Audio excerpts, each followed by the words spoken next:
We're about 24 hours away now from thousands of runners taking over downtown Grand Rapids.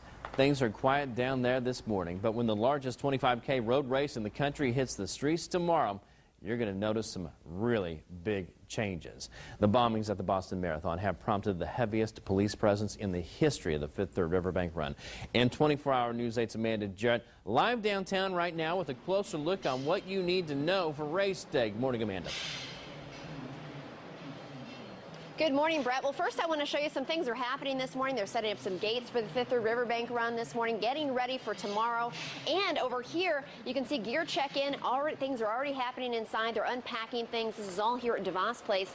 But gear check-in is we're going to notice some big security changes this year. And I want to show you, if you're a runner, typically probably in years past, you probably packed a bag like this, your duffel bag full of all the stuff you want for race morning. You can't bring these this year. In fact, you have to come here to gear check-in, take all of your items out, and put it in one of these official race day bags that you're going to get at gear check-in, just this white drawstring bag. These are the only bags allowed on race day. You can't leave anything here at gear check-in, no personal items, and you cannot leave these on sidewalks or along the race routes. If you leave any items whatsoever, any personal items, they will be removed by security personnel. Now that's just this extra precaution, obviously in light of the Boston bombings at the Boston Marathon. Now what about if you're a parent and you're bringing down a stroller, diaper bag, that kind of thing? You can bring those items, but just know you will be subject to random bag checks. So again, if you're coming to watch the race, you can bring your personal items, just know you may get checked out. Now again, race organizers are asking you treat this basically like an airport. If you see something on the sidewalk, a bag, something suspicious, something that doesn't belong, there is going to be extra security here. You're asked to tell someone immediately. Don't take any chances, and again, don't leave anything on the ground or anything that could be suspicious. Now coming up in about 10 minutes, we're going to talk live to a race committee member about some of these security changes and how they're going to directly impact the runners and the spectators. That's coming up at 6:15. Live in Grand Rapids, Amanda Jarrett, 24-hour News 8.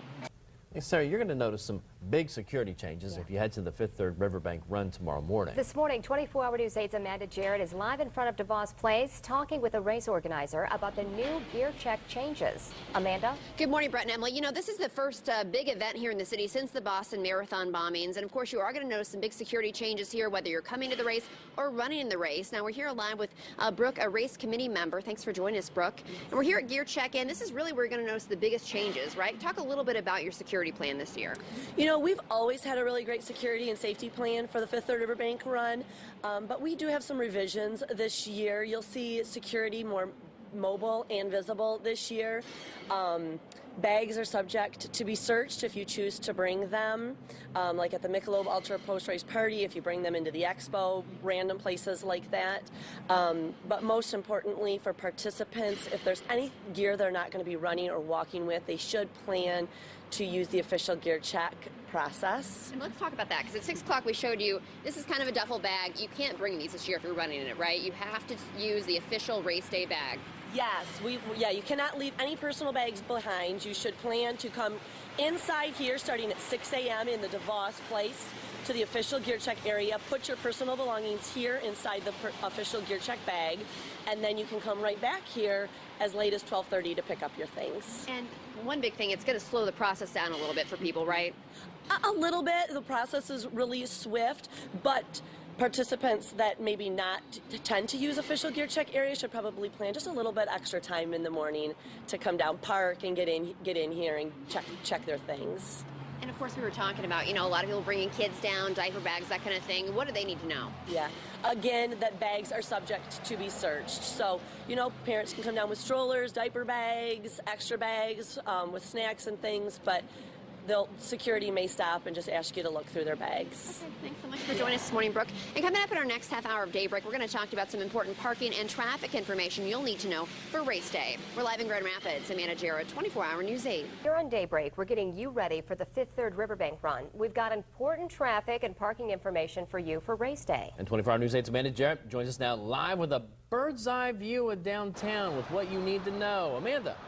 Good morning, Brett and Emily. First of all, we wanted to give you a view you likely won't see on race day. We're high atop downtown Grand Rapids here, 23 stories up, looking out the Grand River. A great view of some key spots you'll need to know about race day. Now, I want to show you over here to the left, just beyond DeVos Place, just past Calder Plaza. That's going to be the finish line and the big party spot for after the race. Yeah, so you can check out runners all along the routes, 3 different routes, as well as the 5K runners are going to be running across the Fulton Street Bridge there in the background, you can see. So lots of different areas downtown. But let's get to that traffic and parking information so you can get down here to check it all out. Now I want to show you over here to the right, that exit will be closed to give you a good visual. That Pearl Street exit, exit 85B, off US 131 southbound, the exit ramp will be closed starting at 6:45 tomorrow morning. That's a very popular exit to get downtown, so you need to avoid that area. So lots of people are going to be down here. You're going to want to get down here early for parking, but don't worry, we priced out the parking for you this morning. Let's show you this information here on your screen. We have the parking garages separated, whether you're traveling from north or south there. They range between $6 and $8, as well as if you're coming from east or west. Those fall about the $5 price range for event parking. Now, of course, we're going to have all this parking information for you at woodtv.com, as well as the traffic information you need to know about. We're live in Grand Rapids. Amanda Jarrett, 24-hour News 8.